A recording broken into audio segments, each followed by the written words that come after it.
అదే RTV app వార్తల్ని క్షణాల్లో చదివే అవకాశం ఉంటుంది. ఒక న్యూస్ పేపర్, ఒక టెలివిజన్ ఛానల్ మీ చేతుల్లో ఎప్పుడూ ఉంటాయి. వైసీపీ రహిత ఆంధ్రప్రదేశ్ నిర్మాణం కోసం యావత్ పార్టీలన్నీ కూడాను ఈరోజు ఏకమై పొత్తుల్లో భాగంగా సీట్లు పంచుకోవడం జరిగింది. కాకపోతే అధికార పార్టీకి చెందినటువంటి పార్టీ నేతలు మాత్రం రాష్ట్ర ముఖ్యమంత్రి ఇప్పటికే ఎటువంటి పొత్తులు లేకుండా 175 స్థానాల్లో కూడా అభ్యర్థులను ప్రకటించి పలు స్థానాల్లో మాత్రం అభ్యర్థులు గెలిపే దిశగానే వారికి వెళ్ళాలని స్థానచలనం కూడా చేయలేదు.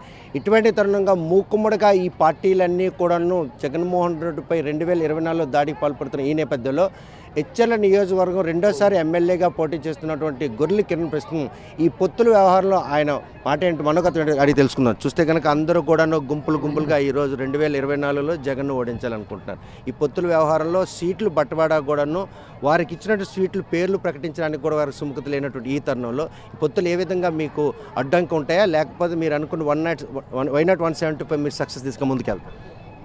ముందుగా మా ప్రీతం ముఖ్యమంత్రి వారు, మా పార్టీ అధ్యక్షుల వారు జగన్మోహన్ రెడ్డి గారు 2024లో మరొక్కసారి అతని దీవెనలతో ఎమ్మెల్యేగా మరొక్కసారి పోటీ చేయడానికి అవకాశం ఇచ్చిన జగన్మోహన్ రెడ్డి గారికి ధన్యవాదాలు తెలియజేసుకుంటూ ఉన్నాను. ఈరోజు జరుగుతున్న పరిణామాలు కానీ, రాష్ట్రంలో జరుగుతున్న పరిణామాలు కానీ మనం చూస్తూ ఉన్నాం. జగన్మోహన్ రెడ్డి గారిపై అనేక పార్టీలు, తెలుగుదేశం, బీజేపీ, జనసేన, ఇతర చితక పార్టీలన్నీ కూడా కలిపి ఈరోజు జగన్మోహన్ రెడ్డి గారిని ఓడించాలని ఒక నిశ్చయంతో పయనం చేస్తూ ఉన్నారు. జగన్మోహన్ రెడ్డి గారు మనం చూస్తూ ఉన్నాం, ఏంటి ఇన్ని పార్టీలు కలిసిపోతున్నాయి, ఏంటి పరిస్థితి, మనం ఎలాగ ఉంటుందని. కానీ జగన్మోహన్ రెడ్డి గారిలో మాత్రం ఎక్కడ తణుకు కానీ, బెనుకు కానీ, ఎక్కడ జంకు కానీ, ఎక్కడ కూడా ఏ ఇది లేకుండా ముందుకు పయనిస్తూ ఉన్నారు. జంకు లేకపోవడంలో ఉన్నటువంటి ధీమా ఏంటి, ఆ ధైర్యం ఏంటి? ఆ ధైర్యమే ప్రజలు, ఆ ధైర్యమే మహిళలు. ఈరోజు అతను ఇచ్చిన సంక్షేమ పథకాలే ఈరోజు వైఎస్ఆర్ కాంగ్రెస్ పార్టీకి వరాలు. కాబట్టి ఈరోజు జగన్మోహన్ రెడ్డి గారిని ఓడించాలని ఇటువంటి పరిస్థితుల్లో ఎన్ని పార్టీలు, ఆఖరికి ఎన్ని పార్టీలు ఏకమైనా అతను ఒంటిపై వెంట్రుకు కూడా పీకే పరిస్థితి కూడా లేదు. ఇది వాస్తవం. ఈరోజు మీరు చూస్తూ ఉన్నారు, 2 నెలల్లో 15 రోజుల్లో ఎలక్షన్ ఉంది. ఒక సీఎఫ్లో, ఒక అధికారులు, మేము ప్రెసిడెంట్లో, ఎమ్మెల్యేలు చెప్పిస్తే జనం రారు. పార్టీపై, జగన్పై ఉన్న అభిమానం ఉంటేనే ఈ ప్రజలందరూ కూడా ఇక్కడికి వస్తారు. ఈ నమ్మకమే 2019లో అడగకుండానే మహిళలకి పసుపు కుంకుమ కింద కోట్లాది రూపాయలు ఇచ్చినప్పటికి కూడాను ఆయనకి ఓటమి చవి చూడాల్సిన పరిస్థితి. ఇటువంటి ఓవర్ కాన్ఫిడెన్స్ రేపు 2024లో జగన్ కూడా ఎదురవుతుంది అనడంలో ఎటువంటి అతిశక్తి లేదా? ఆ రోజు చంద్రబాబు నాయుడు పసుపు కుంకుమ ఇచ్చాడంటే ఎలక్షన్ మేనిఫెస్టో ముందు, అంటే ఎలక్షన్ నెల రోజుల ముందు ఇచ్చాడు, అవసరార్థం. వీళ్ళకి 10,000తో ఓటు వేసుకుందామని ఆలోచనతో ఇచ్చాడు తప్ప ఒక దురాలోచన అది. ఈరోజు జగన్మోహన్ రెడ్డి గారు నవరత్నాలు ప్రకటించారు. ఈవేళ ప్రకటించలేదు నవరత్నాలు. ఈ చేయూత కానీ, ఆసరా కానీ, అమ్మఒడి కానీ, లేదు రైతు భరోసా కానీ, లేకపోతే ఆటో వాళ్ళకి కానీ, అన్ని వర్గాల వారికి నాడు నేడు కానీ, అలాగే సచివాలయ వ్యవస్థ కానీ, ఇవన్నీ ఇప్పుడు చేయలేదు. ఆనాడు అధికారంలోకి వచ్చిన వెంటనే ఈ అభివృద్ధి కార్యక్రమాలు కానీ, సంక్షేమ పథకాలు కానీ ఆ రోజు అధికారంలోకి వచ్చిన 4 రోజుల్లోనే ప్రారంభించడం జరిగింది. అదీ కాక ఈరోజు వరకు ఈరోజు చేయూత పథకం అంటే రేపు 15 రోజుల్లో ఎలక్షన్ ఉంది.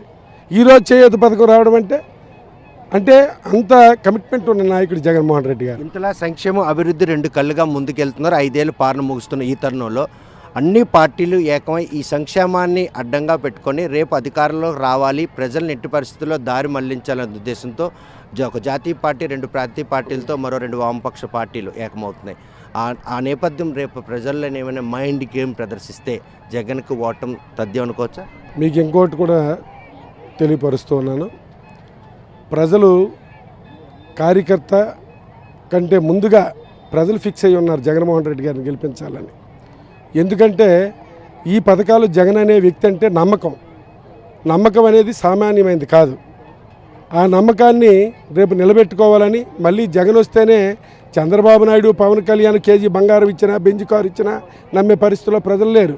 ఎందుకంటే ఆడి పరిపాలన 14 సంవత్సరాలు చూశారు ప్రజలు. ఈరోజు జగన్మోహన్ రెడ్డి గారు 5 సంవత్సరాల్లో ఏదైతే అనుకున్నాడో అవన్నీ కూడా చేయడం జరిగింది.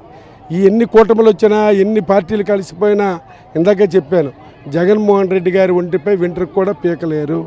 ఇది వాస్తవం. మళ్ళీ మేము 2024లో 30,000తో గెలుస్తాం.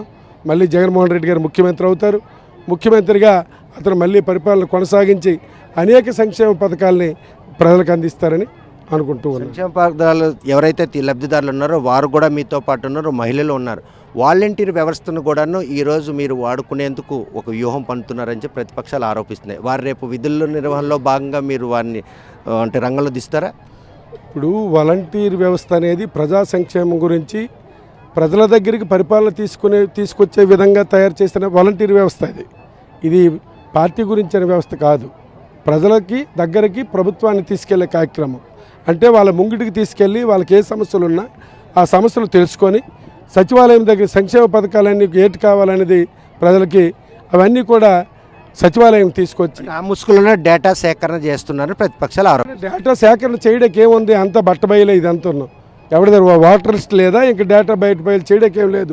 ఎవరెవరో పథకాలు తీసుకున్నారో ఎవరెవరు ఏటి చేస్తున్నారో లిస్టులు అన్నీ ఆన్లైన్. ఈ నెట్లో కొడితే వచ్చేస్తాయి. ఈ 2,60,000 కోట్లు ఏటేటి ఖర్చు పెట్టారు అనేది నెట్లో కొడితే వస్తుంది. ఎవరికో డేటా ఇప్పుడు ఎవరికి అవసరం లేదు.